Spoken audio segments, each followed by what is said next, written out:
All right, welcome back to the Roast It Yourself podcast brought to you by Coffee Bean Corral and Current Crop Roasting Shop. I'm Stephen Burnett with Coffee Bean Corral in Jackson, Mississippi. And with me, as always, either that way or that way, and I don't know which way, is Catherine Mansell, certified Q grader and director of Current Crop Roasting Shop in New Orleans, Louisiana. Catherine, how are you? I'm good, and I'm good because it's cold. There you I go. don't know if you've ever been around me, you know how much I don't like to be hot, and that's because I prefer being frozen to being warm in any way. So it's cold. It's really cold in New Orleans. It's cold in Jackson too, isn't it? Yes, yeah, it was in under 30 degrees, like 27 degrees. So that Yeah, qualifies. We're like, my wife says it's freezing outside and it's like 54. And I'm like, freezing has a definition. that's true. It's not freezing. But now, literally, yes, Right. it's freezing. So, Yeah. yeah, we're supposed to get some wintry mix, but we'll see what we actually wind up with. But if we survive the cold, whether or not we survive the cold, we are going to answer some questions today because each week we set aside about 10 minutes to field questions from home coffee roasters and professionals alike about roasting, tasting, and most importantly, enjoying coffee. You can send your questions to questions at riypod.com. That's questions at riypod.com to get a nice shout out from us in an upcoming episode, and of course, to get your question answered. We actually link that in the show notes. If you ever forget, even though I say it over and over again, you can absolutely go in there and ask your question just by clicking the link in the show notes as well. This week, we have a question from a listener, Russ, who asks, I've been enjoying the podcast. I'm a big fan of the Fertilance blend for espresso. Fertilance is a coffee bean corral blend. So thanks for the shout out for Fertilance. We'll link that in the show notes as well. I now want to try some single origin beans. Can you give me some thoughts about how to select coffee beans that are better for espresso? Russ, love it. Direct to the point. Catherine, coffee beans that are better for espresso. What are your thoughts? Well, that depends on a few different things. Typically, when somebody says, I want coffee for espresso, they mean they like a dark roast because traditionally most espresso has been dark roasts. It's actually kind of a funny story, this information that I read about it, because people will use dark roast because it's a little bit easier to mask any mess ups in the roast. So if you had a light roast for espresso, you could really taste anything that went wrong with it. So people would gravitate more towards dark roast just so you wouldn't be able to pick up any of that. But for me, what I like for espressos, if I do go down the dark road, I like Guatemalan coffees for dark roast espressos because they're really chocolatey. And really, no matter which region you're getting coffee from in Guatemala, there's going to be some form of chocolate in the tasting note. So for me, dark roast Guatemalans are really great for espresso. And then those Bolivian coffees actually do really Mhm. well as a dark roast too. So that's sort of what I would gravitate towards if you're going down the dark roast road. Now, if you want to experiment with lighter roasts or a medium roast, then really you can have different categories for your espresso. You could have a fruity espresso, a nutty espresso, a earthy tobacco espresso. So really the sky's the limit. It really just depends on what specifically you think of when you think espresso. And then from there, recommendations can come a little bit more specific to you.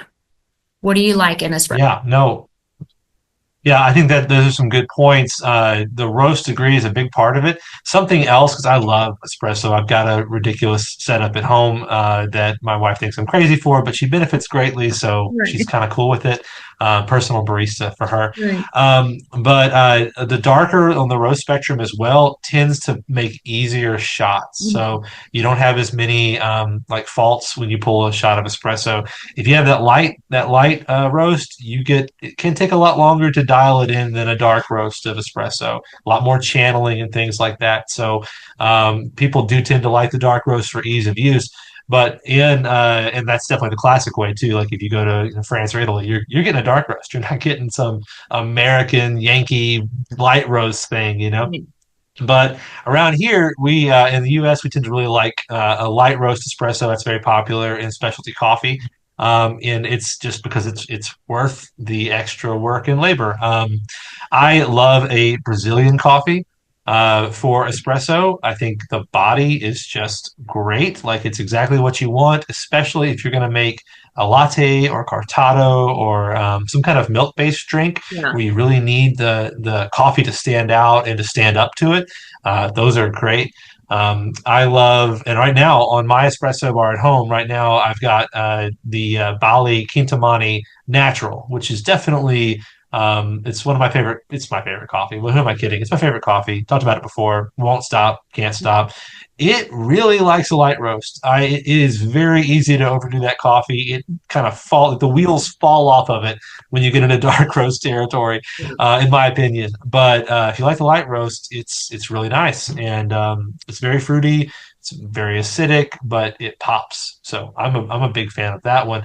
So I guess Russ, what we're saying is like your preferences are going to be a big part of this decision. Right. Well, What you actually want out of it. looking at Fertilance and looking at the tasting notes now, I haven't had Fertilance in at least a couple of years, but that's a pretty nutty coffee, if I'm not mistaken. So if Fertilance is Yeah. something that you've really liked before, when we get the new batch of all the Doterras back, which will hopefully be in the Yeah. next few weeks, uh, Yeah. that Brazil CHC Reserve is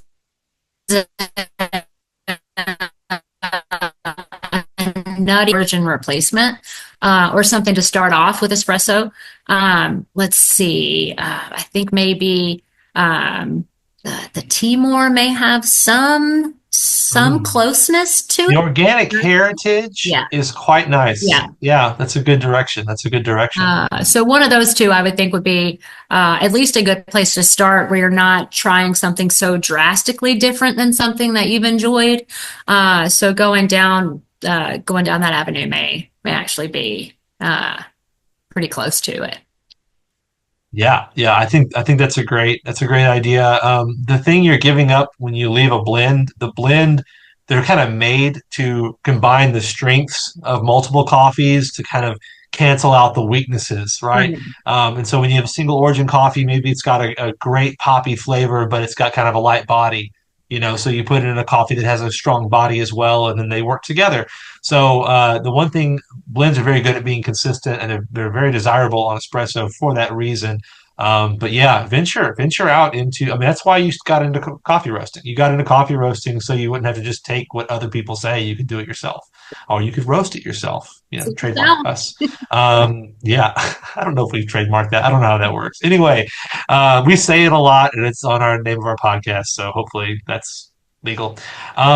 Yes, go ahead. I just want to say one thing, do a shout out. I had a group of people that are from Virginia that were spending some time in New Orleans and came by the shop on Tuesday, stayed for a good 2 hours, hung out with Savannah and I, roasted some coffee, talked a lot about they're using the Skywalker roaster. And are Oh, actually nice. Yeah. looking for something else. And we pulled up the Kaleido. And we're really Oh, showing them beautiful. the Yeah, bat yeah. wings and all the coolness that comes with that roaster. But I'm not great with names, but one person's name was Isaac, and I just want to say shout out to them and the family that came in. It was really cool. It was really appreciated. It was nice. Isaac and crew. Yes. Isaac and fam. Yeah, absolutely. Well, that's awesome, you guys. We carry that Kaleido now at Coffee Bean Corral. It does look super cool. Like every side by side comparison with another comparable roaster, it's always like, but obviously the Kaleido looks really cool. Like that is always like a huge mark Yeah. in favor. And if you think that's vain, I don't care. It looks really cool. Yeah. And so just take our word for that or go look at a picture of it. But yeah, Russ, yeah, very good. Very good. We're happy when you guys come visit us. Like, It's so cool to get the interaction with this community. We did our live stream event. We had a couple of technical difficulties, but we had a good turnout and really enjoyed how lively the conversation was on that. So we'll be releasing that in bits as we kind of move forward. But yeah, those that participated in the live stream, thank you for showing up and for asking your questions. It was a lot of fun. Yeah. But yeah, so we'll link all this stuff in the show notes. The coffees we suggested, the Kaleido, and yeah, definitely get on our Instagram page and like or follow us and do Instagram things with us because that's why we're there. We're breaking into new media, and that's how you do it. Yeah.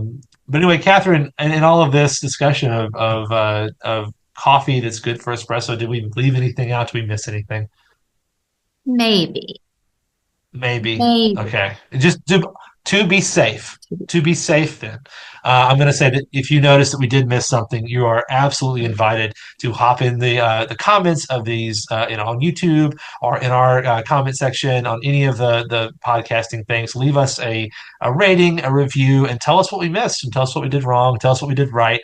I'm sure the list of things we did right will be short, but we like to hear it anyway. We cannot do this without our amazing audio video team that make us look sound good. And we thank you guys for that and all the work that you do to make that happen. We thank Coffee Bean Corral and Current Crop for letting us, like, literally paying us. They don't pay us extra, but they pay us on the clock, and here we are, and we get to do this for money. So that's super fun. So thank you, Coffee Bean Corral and Current Crop, and everyone we work with. We want to get this podcast out to absolutely everyone because we want more people roasting coffee. We want people to find what you have found and what we found in the joy of this wonderful little hobby. And so please share this with friends, family, on your social media, all that kind of stuff. It really helps us grow and gets us around to more people.